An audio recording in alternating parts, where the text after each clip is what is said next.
If casting spells as the result of some Draconic Bloodline is for you, then you want to play a Sorcerer. In this video today, we're going to go through building out a Sorcerer. Now, maybe this is your first character, or perhaps you want to respec one of your companions, such as Will, into a Sorcerer. Whatever the case is, we'll go through that here today.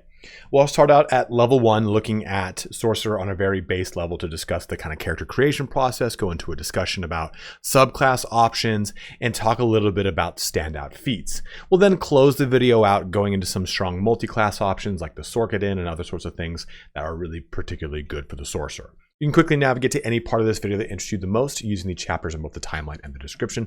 Please don't forget to check me out on Twitch, where I stream every Tuesday, Thursday, and Saturday, which you can find linked in the comment and the description below. But let's get started here on how to build a Sorcerer for beginners in Baldur's Gate 3. Loading into the game, let's have a conversation about race. Now, this is a single-player narrative game, so with that being said, please don't min-max. Choose the role play of a character that makes the most sense for you and what you want to do with a Sorcerer. All of your ability scores are 8 across the board, and you choose what gets a +2 and a +1. Just simple races will have bonuses here and there. Nothing crazy that's going to make or break the game for you, but nonetheless, we're going to go through some that are particularly standout so that you can have, maybe you have some analysis paralysis that'll help you out in your decision. So, start off. High Elf is quite good because they get a High Elf cantrip. Now, I've recommended this for some other races before, but you can see that this goes off of our spellcasting ability of charisma up here, but right here this says intelligence. So it's using our intelligence to cast the spell, and this is particularly good if you're a wizard. It's not so amazing if you are playing a sorcerer, which uses their charisma. So you can still grab something like Friends, so it frees it up in your cantrips to grab whatever you want. Because these down here in this cantrip section will use your charisma. So I would say in this high elf cantrip location, choose something that is not going to be offensive, something that's going to be a utility, like Friends, which is really great because it gives you advantage on charisma checks against a non-hostile creature. So anytime you're doing any kind of conversation rolls, it's quite nice to have. So elf is a really great option. Tiefling with Asmodeus is probably like my go-to pick because I really like Tieflings. And the Asmodeus Tiefling in specific gets some additional cantrips. They get Produce Flame, right here, right out the gate. They also get Hellish Rebuke, which is a nice reaction that you can use to just do some damage to something when it hits you. And then they also get Darkness, and Darkness is quite a good ability to blind things and give you quite a little bit of utility, so anyone else in your party can do more damage against those things. They also get Hellish Resistance, which means they take half damage from any kind of fire. That in and of itself is always nice to have. Another great option here is going with dwarfs. Dwarfs are always quite fun because they can get access to more hit points, light and medium armor, but if you're a Dwagar, you also get access to advantage against charm and paralysis as well as poison just from being a dwarf. And in addition to that, you get the ability to go invisible and you get enlarge, which does make you bigger and better for melee combat, and that maybe is pretty good if you're going to go with like a Sorcadin, which is a sorcerer paladin combo or whatever it is. Another big standout here is, of course, the Halfling for its lucky capability, attack roll, ability check, or saving throw. I'm sorry, when you roll a 1 on our attack roll, ability check, or saving throw, you can re-roll the die, and that's always really nice to have. Gnome with the Rock Gnome gives you advantage on intelligence, wisdom, and charisma saving throws as well, which is a lovely capability here. But also with Rock Gnome, you get a twice proficiency bonus to history checks. Which is, again, a lovely nice to have. Human is a really good option as well because you get 25% increase. Does it not show it on here? Take an additional proficiency. Oh, your carrying capacity is increased by a quarter. There you go, 25% increase carrying capacity. But also you just get an extra skill proficiency, which is always nice. And you start with light armor, which is cool to have too because you can cast spells with light armor on, which is lovely. And our last option is the Gith. Gith is always, don't choose the crackhead version, maybe choose the female version, whichever one kind of speaks to you. But the Gith get access to longsword, greatsword, short sword, light, and medium armor. So this gives you the capability to kind of have a little bit more functionality as a Gith, and you can spice off into some additional classes to give you some cool weapon capabilities, but also you can cast light and medium armor as a sorcerer without it having any penalty against you. Cantrips include, of course, Mage Hand and the ability to jump very far down the road. And of course, Astral Knowledge, which you gain your proficiency bonus. That is right here, +2, eventually becomes +3, then +4, in a ability of your choice. So if you want to say, you know what, I got to pick a lock, I can choose Dexterity, and now I get my proficiency bonus to Sleight of Hand. Or if I want to further put it into Charisma, which I probably already have those abilities online, but now I at least get my Charisma bonus, and I now have proficiency in all Charisma skills, which includes Persuasion, Deception, Intimidation, Performance, and the like. So Gith is always a lovely option here, and I think one that not a lot of people dally with. I did say Elf, High Elf. Half Elf, High Elf, it would be the exact same scenario if you wanted to go with that as well. Before we go any further, I want to have a real quick conversation about what the difference between a Sorcerer and a Wizard is. The biggest difference is going to be in your ability. You will use Intelligence for a Wizard. You will use Charisma for a Sorcerer. A Wizard pulls spells from a spell book, and they have spells that they have in the spell book, and they can prepare them at will. So let's just assume this is my spell book, and I have access to all of these spells. Well, these are the ones I have prepared, and I can cast them as long as I've prepared them. I cannot prepare a new spell in the middle of combat. I would just simply have to go like this and prepare a spell outside of combat. You have to rest in normal Dungeons & Dragons. You don't have to do that in Baldur's Gate 3. As a Sorcerer, I am assumed to have whatever spells I know, I always have them prepared. So again, let's remove this selected portion. Let's just assume that this available are all the spells that I know. I always have them prepared. I can always cast them as long as I have the spell slots available. That's the key difference between a Sorcerer and a Wizard. A Wizard uses a spell book and prepares spells as needed. A Sorcerer only has the spells that they know ready for them. A Sorcerer's spells cannot be swapped out like a Wizard's can. You only swap them out every level. At the end of every level, you can say swap out a new skill, or I'm sorry, a new spell, and you swap a different one into place. So right now, if I were to start the game up right now, I would only know these 2 spells, but I could cast these spells as many times as my spell slots allowed for.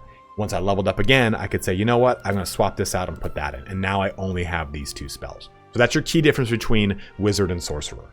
For the subclass section on Sorcerer, we have Wild Magic to start off, and this is truly wild. You get this ability right here, Tides of Chaos. Activate to gain advantage on your next attack roll, ability check, or saving throw.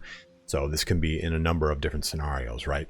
But whenever you do this, it is a reaction, so you'd use it in combat, and every time you do it, you have a chance of Wild Magic Surge afterwards. And this just says right here, you know, it turns within the magical blah, blah, blah, blah, blah, burst rate.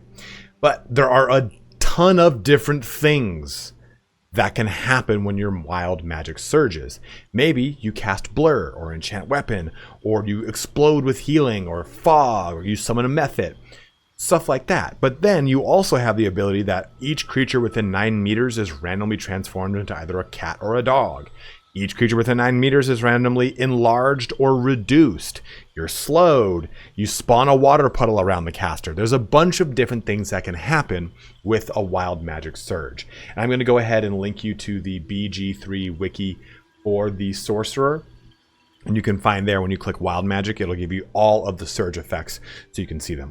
A personal opinion, I think you shouldn't look at them and just let them encounter them in your game, because it's really fun, it's hectic, and it's random, but it adds a certain spice to the subclass that almost no other class in the game gets access to, for the exception of the Wild Heart or Wild Magic Barbarian. So it's a very, very fun part of being a Wild Magic Sorcerer. Outside of that, at level 6, you're going to get Bend Luck, which spend 2 sorcery points. Those are, we'll talk about that when we talk about Metamagic a little bit, but you use it as a free action to give a target 1d4 bonus or a 1d4 penalty to all ability checks for 2 turns, or spend 2 sorcery points as a reaction to get a target a 1d4 bonus or penalty on a single attack roll or saving throw. So you can use this on a friend to buff up a big hit, use this on an enemy, so they just really guarantees that they take that hit, whatever it is. And then at level 11, you get Controlled Chaos. It's worth noting that All sorcerers get roughly the same spells, like with some certain exceptions here, and I'll go into them when they appear. But I don't want you to think, oh, well, what kind of spells do I get access to for wild magic? You're going to get the same ones as Draconic and Storm Sorcery. Storm Sorcery is just going to get special storm spells in a certain situation. But Controlled Chaos here happens at level 11, so when an enemy casts a spell, spend your reaction to cause a wild magic surge near the enemy spellcaster. So basically, you get this, but you can now send it over to them, and it has a bunch of effects that can happen. Action surge on the spellcaster, which could be really bad. They get another action. A slow on the spellcaster. The spellcaster is lit on fire. They're encased in a resilient sphere. They're polymorphed. A fog cloud is centered around the caster. A bunch of things that can happen. But now you're basically taking your wild magic surge effect and you're putting it onto an enemy caster. And most of the options are negative, with very few of them being positive. Like one of them says summon aggressive Cambion near caster, which is a big old demon. So a lot of cool things that can happen with wild magic, and it's a very fun subclass. Draconic Bloodline is my personal favorite of the subclasses for the sorcerer, because you're basically deriving your magic from the ancestry you have to dragons. And that is always cool. So for one, you get increased hit points as a Draconic Bloodline sorcerer, and you get Draconic Resilience. So dragon-like scales cover part of your skin. When you aren't wearing armor, your base armor class is 13. So you just now have increased armor by simply being part dragon. And your dexterity modifies into this to give you more armor. So if your dexterity is, say, 14, now your armor class is going to be 15 base. That's really sweet. But you also can choose your dragon ancestor, which means you choose from a specific color of dragon, which is then allied with a certain specific type of element. So let's take blue, for example. At level 6, spells that deal lightning damage are more powerful, and you can become resistant to lightning damage, and you also get Witch Bolt right out the gate. So this allows you to focus on a specific damage type. You get a corresponding spell that goes with that damage type, and you will get Draconic Resilience or Elemental Affinity to that damage type. So at level 6, you'll get Elemental Affinity damage and Elemental Affinity resistance. And a damage will make it blah blah blah. The damage will allow you that when you cast a spell that deals damage of the type associated with your Draconic ancestry, which in this case would be blue and lightning, you add your charisma modifier to the damage. So it's going to be an even more bit of damage. And elemental affinity for elemental affinity resistance, when you cast a spell that deals damage of the type associated with your Draconic ancestry, you can spend 1 sorcery point to gain resistance to that damage type. Meaning, I cast Witch Bolt, I spend a sorcery point, we'll get into that with Metamagic in a little bit, and now I have resistance to lightning. And then level 11, you gain flight. So you can move around, and that's actually a very strong capability within the game, because you can use haste and then flight and cover a ton of ground to get away from someone that is putting a lot of pressure on you as a sorcerer. Now, into Storm Sorcery, we get Tempestuous Magic. After you cast a level 1 spell or higher, you can fly as a bonus action until the end of your turn without receiving opportunity attacks. This gives you a ton of mobility as a sorcerer, and that is very fun. Because nothing's worse than just getting pinned in place in melee combat, using disengage to get out, and you basically just wasted your whole turn and they're just going to chase you down anyway. With Storm Sorcery, you cast a level 1 spell, and then you can fly away using a bonus action that does not trigger an opportunity attack. Meaning, opportunity attack is if you move out of melee range, they get a free shot on you, basically. This does not trigger that. At level 6, you get Heart of the Storm, both attack damage and resistance. So anytime you deal lightning or thunder damage, you cause a small local storm. All enemies within 20 feet take additional lightning or thunder damage equal to half your sorcerer level. So when you get this at level 6, they will all take lightning or thunder damage of 3, and you choose lightning or thunder. And you can choose Heart of Storm Resistance as well to get resistance to lightning and thunder damage, not an or there. But you also get, because you're a Storm Sorcerer, you'll get access to Thunderwave, Crater Destroy Water, Gust of Wind, Sleet Storm, which is good for knocking out concentration, and Call Lightning, which is an amazing ability to just constantly send bolts of lightning down. Then lastly, at level 11, you'll get Storm Fury. When you are hit by a melee attack, you deal lightning equal to your sorcerer level to the attacker. The attacker will also have to make a strength saving throw against your sorcerer spell save DC, which is this right here. Spell save DC, on a failed save, the attacker is pushed away from you in a straight line, 20 feet. So it's a really awesome capability where you get this at 11, so if someone hits you, you'll do 11 damage. And in this instance here, you know what, let's actually do this. In this instance here, my spell save DC is 13, meaning they're gonna have to make a strength check against that. If they fail, then they're pushed backwards. And that's an awesome way to just kind of get out of trouble. And it's a lovely way to kind of use your subclass. So really, where the subclasses kind of differ and change the way your character plays, your class plays in a lot of ways, the subclass here for Sorcerer is really kind of coming down to, do you want to be more tanky and have the freedom to move out of combat once you get later into the game? Do you want to be more focused on lightning and thunder damage, or do you just want the wild chaos of casting spells and have totally crap-ass awesome things happen to you? Whatever it is, you choose a subclass that kind of fits in line with what you have in mind. As far as your ability points and skills go for Sorcerer, we are going to focus 100% onto Charisma. That is where all of our damage comes from. It's the most important ability trait you've got. And on top of it, there aren't a ton of ways to maximize it. So we want to maximize it by getting it to 17, and then we would use a feat to get it to 19, and we would do something in the game with a certain, I'll just say hag, that would give us an extra point, getting us to 20 as fast as possible. That's ideal because we want charisma as much as possible because it's where all of our damage comes from. Very few classes solely rely on one ability above everything else. Sorcerer is definitely one that only relies 100% on its charisma. With, of course, concentration or constitution and dexterity being right behind it. So we're going to buff up our dexterity and we're going to buff up our constitution. I'm even going to go ahead and do that. And that puts us at a really good point where 14 dexterity is going to give us 2 more additional armor class, and it's going to give us 2 more initiative. That's going to be very good, so we can go at a relatively decent point in a combat turn. Now we put 16 constitution here because then this gives us a good amount of hit points at 10. If I were to say put this down to like 12, then we only have 8 hit points. So every 2 points here, or every even set of numbers after 10, we get 2 more hit points. So we want to kind of capitalize on that as much as possible since we do not have many hit points as a sorcerer. The other thing for Constitution, though, is it will help us with any concentration-based spells. Take, for example, True Strike here. Oh, God, terrible spell, but still, this says concentration. So this spell will remain active as long as I maintain the concentration on it. If someone were to hit me, I will then do a concentration check, which is essentially a check against my constitution. And since my constitution is so high, I will maintain concentration and not drop that spell. This is not a good example because this lasts only for 2 turns, but still. There are examples of ones that last as long as your concentration is up. Or like 10 turns in your concentration, but still. Outside of that, we have 2 more points.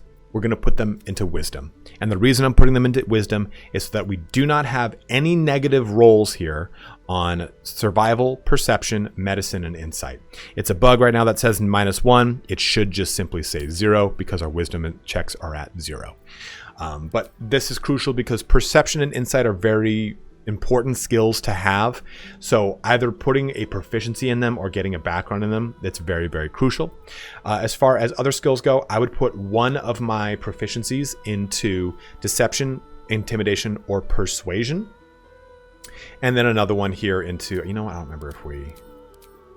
Yeah, another one here into insight. So I would choose one of my conversational skills if I did not get it from a background, and insight. And if I did not get insight from a background, that is either. Otherwise, I'd probably put it into Arcana just to kind of fit the mold of a sorcerer. You know, I still want to play into that role play of this and have some fun with it. Or you can go into religion if you want to kind of do that.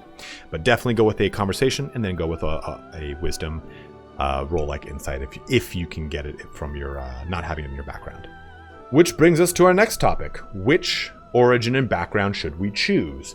So this is going to be dependent upon you. If it's your first playthrough, going with a custom one, there's nothing wrong with that. Going with an origin character, there's nothing wrong with that either. You can take any one of these characters and re-roll them into being a sorcerer. Or maybe you've decided to have Gale in your playthrough and you want to make him a sorcerer, simply go to Withers and have him respec. But maybe you also want to play as the Dark Urge, and you want to fight constantly against this Dark Urge within your body that tells you to maim, murder, and kill things, because you are an incarnate of Khorne. But whatever it is you want to do, simply choose the origin that best fits what your playstyle is. If you choose Dark Urge, you're going to have a set background that's going to be, I think it's Medicine and Intimidation are your 2 skills.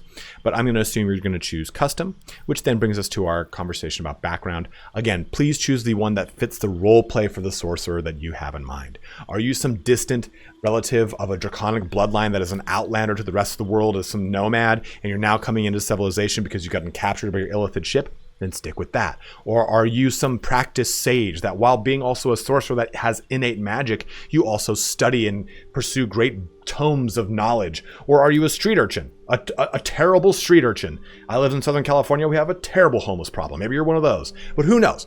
Whatever you choose, please make it roleplay oriented. If you really want to min-max this, go with something like Guild Artisan. This is going to give you insight and persuasion, which is nice since you already have those things as things that you can choose. So this gives you the chance to choose Arcana and Intimidation down here, or Deception and Intimidation, or just Deception and Intimidation, whichever ones you want to choose, but you'll already have Insight and Persuasion knocked out as far as the 2 skills I mentioned earlier that are quite good. As far as spells and cantrips go, it's important to remember that cantrips are level 0 spells, meaning you can cast them as many times as you want. They do not use up a spell slot. So every turn your character gets active, you can just go ahead and use a cantrip if you so wish. And remember that the cantrips that you're getting through the sorcerer portion will be based off of your charisma, versus the one that you get as a high elf or high half elf will be based off of your intelligence. So keep those things in mind. But some really good options here are definitely Friends if you did not get it otherwise, because this is going to give you advantage on charisma checks against non-hostile creatures. So this is pretty much any kind of conversation check, really. And remember, advantage is you roll 2 die, you choose the higher of the 2. Disadvantage, you roll 2 die, you choose the lower of the 2. So we'll choose Friends here. I really like Ray of Frost. I think it's particularly good. Shocking Grasp is a nice one to just kind of have to lock people down. Minor Illusion could be really fun here. Creating an illusion that compels nearby creatures to investigate. You can remain hidden while casting the spell. This spell can be cast while you are also silent. So it just kind of is a nice diversionary spell. But you can go also too with Mage Hand for the ability to manipulate things or open up doors and such like that. Or something like a Poison Spray. Just kind of go from the last one, whichever you see fit. Those are probably like the big 3 I would choose. Acid Splash if you want, whatever makes sense for you. In the spell section, it's important to note that some of these are rituals, like Enhanced Leap, Long Strider. I think Featherfall's ritual, I cannot remember, but they don't say it here. But a ritual does not cost you a spell slot as long as you do not cast it in combat. So if you cast Enhanced Leap or Long Strider or Featherfall outside of combat, it does not cost you a spell slot. Personally, I would not put those on my sorcerer, which has limited spells that they know. Like, because I'm choosing these 2, doesn't mean I get to cast these whenever I want. I have to swap them out whenever I level, so I would avoid them. So options that you can take then in that case are going to be dependent too upon if you're playing like a Storm Sorcery or a specific Draconic Bloodline, something like that. But I really like Chromatic Orb because you can choose the type of element that it does. So it can be fire, it can be cold, it can be thunder, it can be lightning. You're choosing it so it can be whatever you see fit. And if you're going Draconic Bloodline, that's a really nice little tool to have. I also very much like Magic Missile. It's one of my favorite abilities in the game. It eventually gets stronger, and as you shoot it with more a higher level, then it can have more magical darts doing more damage. Other good things are things like Shield to just give you some armor class if maybe you're going with like a Sorcadin, something like that. Sleep is very strong in the early portions of the game. It does not scale very well to the latter portions of the game, but it's a nice thing. You just put someone to sleep and they're completely out of the fight until they wake back up, which is lovely here as well. Thunderwave is also good. It's a really nice knockback and good amount of damage, but keep in mind that it is 17 feet from you. So it's going to only kind of act almost like a breath attack, more or less, not like an actual ranged direct damage spell, that sort of thought. And lastly, Charm Person is always quite nice. So those are some of my top picks. I'd probably do something like that. Probably people would say Sleep if I'm min-maxing it, but I really like these 2 abilities. This is also a pretty big difference between Wizard and Sorcerer, but it's also a big portion of the Sorcerer mechanics. And it is both Metamagic and Sorcery points. So your Sorcery points will always match your Sorcerer level. I'm level 2 Sorcerer, so I have 2 Sorcery points. But I've got access to these Metamagic capabilities. And these Metamagic capabilities, I use those Sorcery points and I get certain returns. So example here, as a bonus action, I can spend 2 Sorcery points and I unlock a spell slot. Or this one right here, I can create Sorcery points. So spend spell slots to gain Sorcery points. So you can kind of swap them back and forth, whatever makes sense here. It's going to cost me a level 1 spell slot and a bonus action to create a Sorcery point. Let me just go ahead and choose some stuff. And now with Metamagic, I also get some class passives. So I get stuff like this: Careful Spell. Allies automatically succeed saving throws against spells that require them, cost a Sorcery point.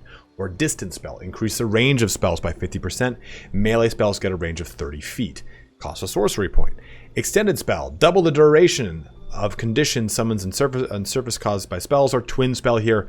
Spells that only target one creature can target an additional creature. Cost 1 Sorcery point per spell slot level used.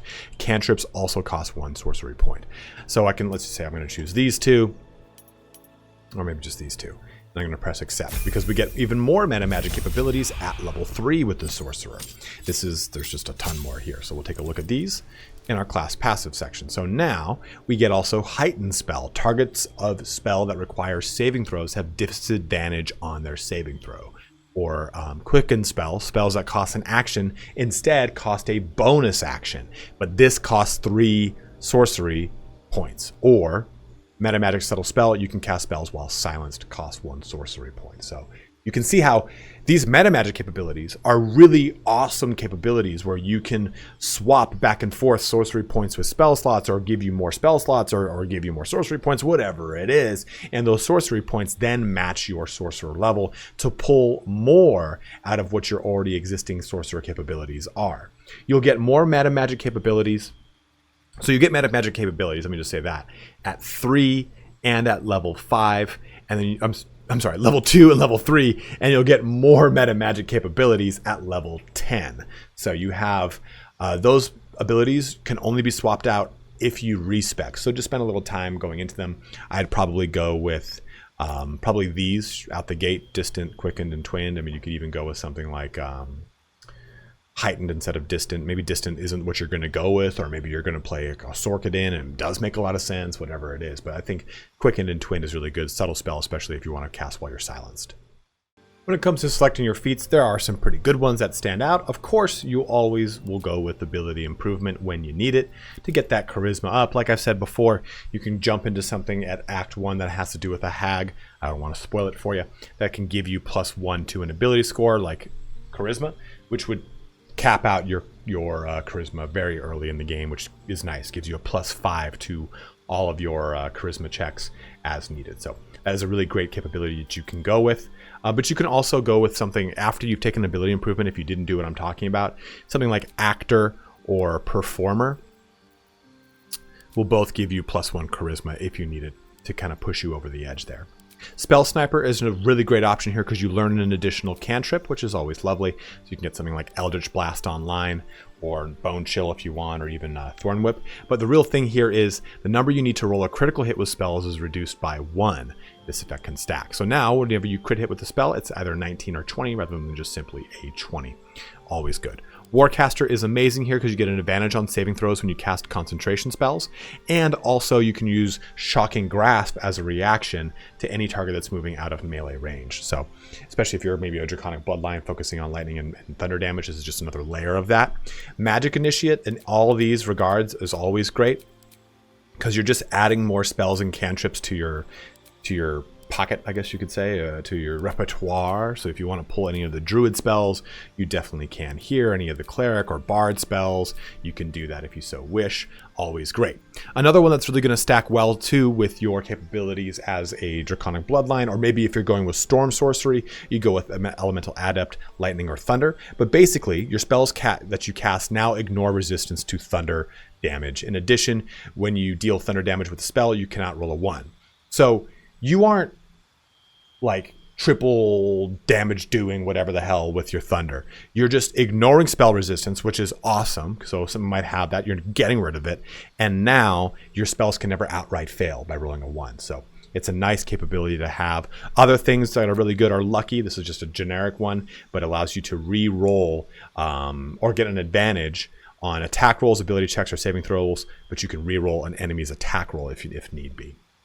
A lot of really great things that you can do with some of these abilities. And there's plenty of other ones you can take a look at here and jump into. Stuff like Mobile is really good to get out of a hard situation because you can use dash and not trigger any kind of opportunity attacks after you've done a melee attack. So a lot of things that you can do to take advantage of within the feat section. Your Sorcerer Progression, though, beyond those points of big kind of returns like 2, 3, and 5, is pretty much going to be getting access to more spells. Now, remember, these spells are going to add into your existing spells, right? And you'll go here to replace spell to swap any of the ones out that you really don't want with maybe another one that you really maybe do want. Like, okay, haste right here, cool, boom, and there we go. And also keep in mind, you're going to be getting sorcery points every time you level to match your level. And then you're going to be also unlocking more sorcery spell levels as you go through. So right now we're level 5, and as we jump down to level 6, we're just going to stay with the same amount. We're only going to know spell level 3. But once we jump into level 7, we get some more stuff. You'll get subclass features here at 6, of course, with your elemental affinities. And I'm just going to choose a spell at random. But once we jump into 7, we're going to start jumping into the 4th level of spell, and we'll of course have a corresponding sorcery point for that. Again, choosing a point at random here, but those are now all of our 4th level spells have turned on for us, so Ice Storm's a little bit cooler for me. And as we jump here into 8, we'll get access to our other feat. I'm going to go ahead and just choose another random spell. Stone Skin will do for my thingy. We'll go with Warcaster here and accept us up into level 9. Where I'll just go ahead and stop. Level 10 is where we get our next set of Metamagic, and level 11 is where we get our final subclass feature, and then 12 is our final feat. So that is what the progression looks like for a sorcerer. Let's have a conversation now about how we would multi-class these guys. So you have a ton of options for multi-class because there's a lot of really fun charisma-based classes out there. You can go with Warlock here to just jump really hard into the charisma capabilities. You can go with Bard here to go with those charisma capabilities even more over. You could even drop 2 levels into Fighter and be great for it. Because you could go 2 levels into Fighter, you get Action Surge at level 2, and now you can use another action, a whole other action. And you take your Sorcerer to level 10, so it means you get access to all of your Metamagic capabilities. You don't get your last subclass feature, but that's okay. It's not that crazy most of the time. And you miss out on your level 12 feat, but getting access to another Action Surge is so good for you. So I think that just 2 levels into Fighter can be a lot of fun, and you would take those either at the beginning or at the end, whichever we want to see, or maybe you'd start as a sorcerer, go a little bit, maybe around to a level 4, and then 2 levels into Fighter, which you could do. You could go Sorcerer Wild Magic and Barbarian Wild Heart Wild Magic, whatever it is. I think it's Wild Heart Barbarian. You could do that if you so wish, and that's a wild thing. Just keep in mind though, anytime you are enraged, you cannot cast spells, regardless of which barbarian subclass you do go with. So if you try to kind of mix those two together, just know that you'd want to do any kind of spell damage or concentration spell before you enrage yourself. So you can't also cast concentrate or spell. You can't cast or concentrate on spells while raging. So just keep that in mind. You would want to do all of it beforehand. You'd enrage, you'd lose any concentration you had up, but you then go to town on stuff. But what we're going to focus on today is the Sorcadin, where you put 2 levels into Paladin and then the rest of them into Sorcerer. Now you can do this a number of ways. You could do 6 and 6. You could do a bunch of different concoctions. There's a bunch of different ways to approach Paladin and Sorcerer. Personally, I'm just going to choose 2 here because this is going to get access to all the simple and martial weapons. I get all of the armor proficiencies. I'm good to go, and I have access to a lot of skill proficiencies if I so wish. And I'm going to go with the Oath of Ancients here because Healing Radiance just gives me another kind of pocket heal to take advantage of. I like that. It's a really nice thing to kind of have going for me. You could even Oath Break and take advantage of being an Oath Breaker Paladin and a Sorcerer if you so wish. The choice is yours. So this will also kind of determine how you're going to set yourself up. And this can be an instance where, you put a lot of points here into Charisma. I'm going to put 2 points into Wisdom. I'm going to leave strength and I'm going to go like that. So now, rather than having that juicy 16 constitution that we had before, I've got 16 dexterity. And I'm going to choose finesse weapons so that I don't need to worry about spreading myself across strength and dexterity. Now, of course, you can do that. You can just say, hey, you know what? I'm going to wear heavy armor. Screw it. So I'm going to put myself like this. And I'm going to take the consequences of whatever they were. And I'm going to have my high charisma. I'm going to have a decent amount of constitution. I'm going to have just enough dexterity to get +1 to my initiative. And I'm going to have +2 to my strength because I'm at 14 strength. You can definitely do that if you want to go with a strength paladin, maybe using two-handed weapons, whatever it is, have at it. And then with your ability scores, you can do like, persuasion and insight or whatever ones make the most sense for you. But after you do that, we're going to jump into level 2 paladin. And this is where things kind of pop off a little bit for you, right? You start to get access to your divine smites, which is going to give you tons of radiant damage and spell slots that you can take advantage of as a paladin. We're going to use a fighting style, and of course this is going to depend upon you and your preference and what you want to do. But if you want to be more like a sorcerer than a paladin, but like a sorcerer that can maybe melee, maybe going with something like defense, so that you get 1 more armor class while wearing armor, or dueling, so do 2 more damage if you're using a sword and a shield, or protection to allow you to kind of mitigate damage on friends. Let's just gonna go ahead and go with we'll go with defense. Screw it. And then we have spells that we can prepare. So here's 2 again where you can pull some fun stuff into this. You can go with the Storm Sorcerer and take Thunderous Smite here and have a lot of fun with that. Wrathful Smite. You've got your Searing Smite. You have Bless in this situation. You have Heroism. A lot of really cool spells that you can just kind of take advantage of here in the beginning. And we're not putting any more abilities into this. So it's fun. It's a fun way to just kind of spice a little damage into your profile or however you want to do it. You know, I don't really like the heals there. We do something like that, or remove this. This possibly frightens people, sure, but maybe I just want to do more radiant damage. Weapon attacks deal an additional 1 to 4 radiant damage on top of my smite, whatever it is. And since I'll also be having a ton of spell slots to take advantage of, my smite will have pretty much inexhaustible amounts of spell slots. That's not true. It's not inexhaustible. I have tons of spell slots I can take advantage of, while I then go over into sorcerer. Now, Sorcerer Subclass is going to be entirely whatever you want it to be. You choose the one that makes sense for you. Draconic Bloodline is fine, but you do lose out on Draconic Resilience right here. So just kind of keep that in mind. Like, don't think, I'm going to get the 13 armor class. You won't, because you'll probably be wearing armor since you are already a paladin. But you will get increased hit points for each sorcerer level you've got, and you get the benefits of the Draconic Ancestry to really focus on this. So like, you know what, maybe I am going to go bronze here, and I'm going to take more lightning focused spells, or you know what, we'll go blue because I get an actual lightning ability here. Spells and cantrips as seen fit, and just kind of push through these levels. That's really what you're going to do. You've taken your 2 levels into paladin, and you're just going to take this off into the sunset. That's really exactly what's going to happen. Twin, and then we'll go distant because I'm a paladin, right? I'm like, I'm up close and personal. I mean, now we can take like shield as an ability, and I can use this as a reaction to give me more armor class. I can start to look at some of the abilities that are a little bit more close combat oriented, like this one right here, like Ice Knife or Thunder Wave, because I'm already in the thick of it. If I'm going with a class like this, since I now can wear light, medium, heavy armor, and I have a lot of fun. I'm just gonna keep going through this. That's pretty much what you're gonna do. I'm choosing random abilities here. So this is how this would work. And I think that the Sorcadin is a very interesting one. It's gonna require a lot of finesse on your part to kind of understand which ones to go with, what feats to go with. You know, do I weigh in on the martial capabilities of my character and go with something like ability improvement and increase my strength, or athlete to increase my strength a little bit here and maybe get some further abilities, or jump into something like maybe I went with 2-handed weapons and I go with great weapon master here, or I really want to be tanky, so now I'm going to go with heavy armor master, increase my strength by 1, but now I take 3 damage less while wearing heavy armor, or double down on my casting capabilities and go into Spell Sniper and Magic Initiates and whatever it is to make things work a little bit more for me. Warcaster is amazing here since you're already going to be up close and personal. Concentration spells are going to be going off anyway, and Shocking Grasp can be used as a reaction rather than actually chopping someone with a sword.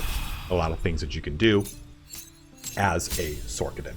So hopefully this gives you a really fun alternative multi-class to choose or your Sorcerer Paladin combination here, rather than just kind of simply jumping into Bard or Warlock, which is just kind of a lot more spells, right? You're already taking advantage of your charisma casting by becoming more of a charisma caster. This takes advantage of the fact that you can really lean into being a upfront and personal individual while also taking advantage of all of your sorcerer capabilities. And at that, it brings our video here to a close. So hopefully this helped you out in deciding how you want to build out your sorcerer in Baldur's Gate 3. It's a very fun class, and I think personally I always choose sorcerers over wizards. And that's not because wizards are boring or anything. You have all these spells you can access as a wizard.